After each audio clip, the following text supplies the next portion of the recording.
आणि मग सगळं झाल्यानंतर असं दाखवायचं की बाई मी करते हो काम.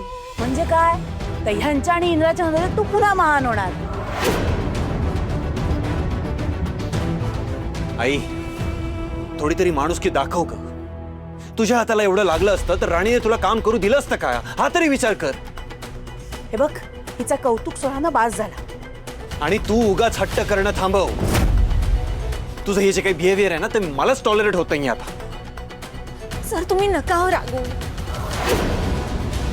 मी करेन सगळं हळूहळू. अगं कसं करणार आहेस तू. आणि राणी तू सुद्धा उगाच पुढे पुढे करणं थांबव आता. मला तर हेच कळत नाहीये की तुझ्या हाताला एवढं लागलं कसं. साधी भाजी चिरत असताना एवढं कापलं जाणं शक्यच नाही.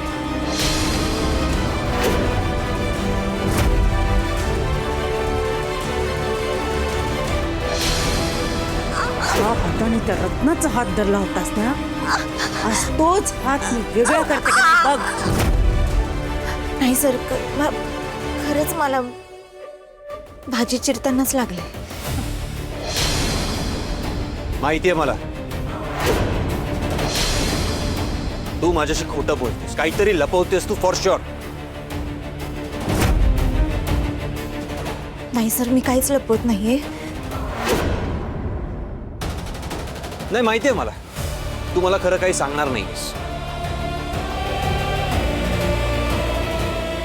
ते काय नाही, अभ्यासावर फोकस कर.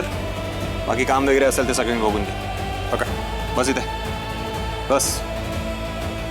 इंद्रा, इंद्रा. मालती, झाला तेवढा गोंधळ बास झाला. चला बाहेर चला. चला तुम्ही चला.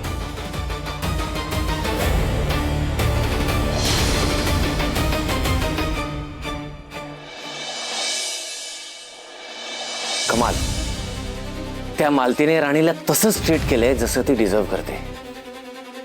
सुपर. विक्रांत, तू तिथे असायला हवा होतास.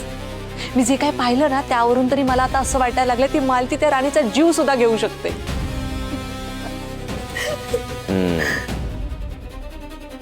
ऍक्च्युली असं होऊ शकतं. आणि ऐक ना, अजून एक गोष्ट आपल्या मनासारखी झाली. त्या मालतीला आपल्या बाजूने वळवायचं म्हणून तिच्यासाठी काही वस्तू घेऊन गेले होते, तर तिनं त्या सगळ्याच्या सगळ्या वस्तू घेतल्या. सिरियसली? हो हो विक्रांत, ती एकमेव व्यक्ती आहे